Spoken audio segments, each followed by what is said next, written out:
The other day we did this whole thing on the College Football Hall of Fame and how I think the criteria is just jacked. It's got to be torn down. It's got to be rewritten from scratch because we got a lot of people that should be in the College Football Hall of Fame that aren't going to be in there. Pete Carroll, for example. Mike Leach, for example. Julio Jones, Trevor Lawrence, Stetson Bennett. I was happy. I was happy enough to leave it alone. And then I realized, wait a second, I keep feeling something. I keep feeling this undercurrent. You know, you usually learn to gauge whether you've said something unpopular on the show by the amount of feedback you get. If I get one random email or two random replies or DMs, that's nothing. If I get 15 or 20, there's usually a rule of 100. You times whatever someone said by 100, that's actually how many people in the audience felt that. Well, I got like 15 or 20 people the other night that said, Stetson Bennett shouldn't belong in the Hall of Fame. And I said, well, I know the rules say he can't be in. What I was saying was he should be able to be in. And they said, we understood what you were saying. We don't think in any world he should be able to be in. So the other day, Colin, don't throw the poll up quite yet. The other day, it's Saturday, so yesterday, I said, it's a slow morning, no big breaking news. I'm going to test the waters with this because I think these people are wrong. I think the vast majority of folks out there believe Stetson Bennett's a Hall of Famer. So I do the most scientific thing I can. I go to Twitter and I say, Stetson Bennett, Hall of Famer. Forget about the rules. Forget about the current rules. Pretend the rules were what they should be. Should Stetson Bennett be a Hall of Famer? And it went crazy. And so I said, well, forget about that. We'll just put it to a vote. And Colin, now you can put up the poll. I asked it as simple as I could. Stetson Bennett, College Football Hall of Fame, yes or no? I'm sitting here thinking it's going to be 80-20, yes. Maybe 70-30 at the most. We got nearly 14,000 votes on this. 52.6% said yes. 47.4% of you believe that the dude who won 2 national championships at Georgia, a place where they hadn't won one since St. Helens erupted, literally, a dude who was a Heisman Trophy finalist, a former walk-on who Kirby Smart did everything in his world possible to drop kick out the door there, then comes back, ends up starting for him due to lack of options, and ends up winning 2 titles there. That dude doesn't belong in the College Football Hall of Fame. That's not what we're looking for in the College Football Hall of Fame. I have no idea. About 2 or 3 times a year, you guys do this to me. I know you very well. I am one of you. We usually think in lockstep. It's not that we disagree, but on the broader themes of this sport, we usually agree. How are so many of you just wrong on this? How are you on the wrong side of this? Now, I did my due diligence, and because I have someone very close to me. Look, I clutch my heart as I speak of her. I have someone very close to me who is on the opposite side of this fence. This is tough. This is very tough for me. I've been warned to tread lightly. I'm going to do it as lightly as I can, but I'm also going to be honest.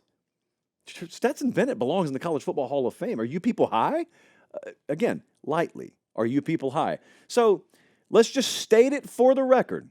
Georgia, I didn't make the St. Helens thing up. St. Helens erupts in 1980. Georgia then wins a national championship, and both go dormant. St. Helens, thankfully, still is. Georgia wakes up in 2021 with Stetson Bennett as their quarterback. He wins the national title.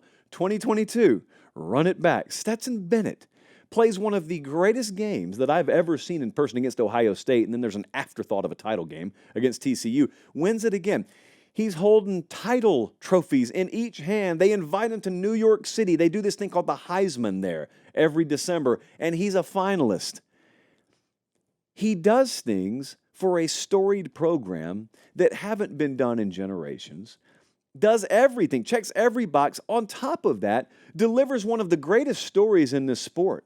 In the recruiting era, in the modern, hyper-focused, hyper-evaluated recruiting era, he's an afterthought. He's a walk-on who gets tossed on the scrap heap, goes to JUCO, does nothing of note in JUCO, comes back, fights his way, stays on the depth chart. Things happen, and he's inserted as the starter, and all he does is win. All he does is end up winning. And I know what the talking points are. So I got people coming at me left and right. Well, yeah, they won 2 national championships. Stetson Bennett didn't do anything. He was carried by his team. Yeah, here's the thing about that. You guys claim to care about what happens on the field, and yet you watch everything but what happened on the field. Stetson Bennett faced Bama and Ohio State in 2021 and goes a combined 40 of 60 for 622 and 6 touchdowns against them. They had to go through the best. Those 2 years, they had to go through the best. Bama for a title in 21. Ohio State was the de facto national championship game in 2022. They don't win either of those games without him. But Josh, Georgia's always loaded. No, that's me making that point. Did you notice what I did there? Georgia was so loaded, though, Josh. An average quarterback could have done that. You know which other season Georgia's been loaded? Pretty much every other year. They were loaded last year. Where's the national championship ring? They were loaded before Stetson Bennett got there. Where are the national championship rings? If it's so easy to do it, here's what else is funny about that. The crowd that tells you Georgia was so loaded, give it a few years. Let's go revisit this in 2030, or could probably revisit it now, truth be told, with most of you. Start rattling off Georgia's roster to me. That roster was so loaded. Start rattling them off and watch how long it takes before their mouth runs dry. Because Stetson Bennett's the name you actually remember, even though you're trying to discredit him and put him over in the corner because there were so many other guys who carried the mantle. Yeah, Georgia was loaded. Yeah, Georgia's team won a title. To the best of my knowledge, there's never been an individual, even Cam in 2010, didn't literally win the thing by himself. And yet, because you have this default in your mind of Stetson Bennett, the walk-on, Stetson Bennett, the no-star, the stuff that didn't happen on the field is such the default position in your mind that you can't let your eyeballs absorb what you're actually seeing. Because what you actually ended up seeing was a guy play pretty high-level football, and you understand leverage positions in this sport. If you've ever done anything at a high level competitively, you understand what leverage positions are. And it's not in shorts in summer in Athens, Georgia. It's playing against Alabama for a national championship with the greatest of all time on the other side of the field. And I'm going to tell you right now, they believe Bryce Young is one of the greatest of all time to come through that program, and he's healthy. And you got to play better than him. And you do. And then the next year, you got C.J. Stroud in Ohio State. C.J. Stroud plays the game of his life, and somehow you end up matching him. Average quarterbacks don't do that.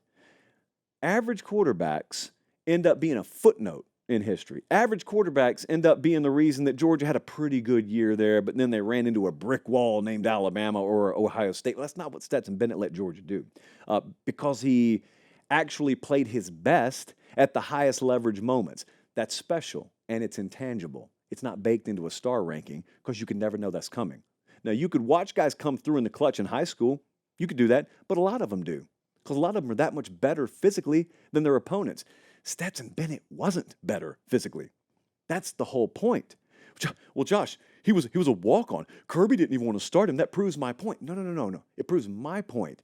That is the point. It's one of the greatest stories you'll ever see in this sport. It should be bottled up and preached to every kid that doesn't have a 4th or 5th star next to his name. I stop and I pause because normally, when there's a 52-48 split in a vote on something in college football, I can usually see both sides. Being as honest as I can. I can't even see the other side. There was not a single logic-based point that was made to me. And I looked through hundreds to thousands of them. There was not a single logic-based point. It was all just nonsense. It was all, Georgia was loaded. Well, Georgia carried him. His team carried him. Like, what are we talking about? What kind of Hall of Fame exists for this sport? Well, Josh, when was he drafted? What's he done in the NFL? Don't care. It's a college football Hall of Fame? Yeah, right? Okay. Well, as far as I can tell, what you do once you get out of college might as well be the edge of a cliff. I couldn't care less. Some of you claim to love college football, and then you spout off nonsense like that. Well, what's he done in the NFL? I don't care because it's a college football Hall of Fame, nor should you. If you want to talk about the longevity of his career, start to finish, high school to retirement, go ahead. Like, do we argue that for anyone else? Like, are you making that argument about anyone else? How stupid is that? So anyway, that's as lightly as I can tread on that. Yes, Stetson Bennett unequivocally belongs in a college football Hall of Fame. And the fact that we have rules in place that prevent him from being on a ballot is ludicrous. And might I remind you, here's how bad the College Football Hall of Fame voting process is right now. Not even the folks who voted no, not even the folks who think Stetson Bennett shouldn't be in, think he shouldn't be able to be on the ballot. Not even those people support the asinine stance and criteria that the College Football Hall of Fame voting includes right now. Happy June, everyone.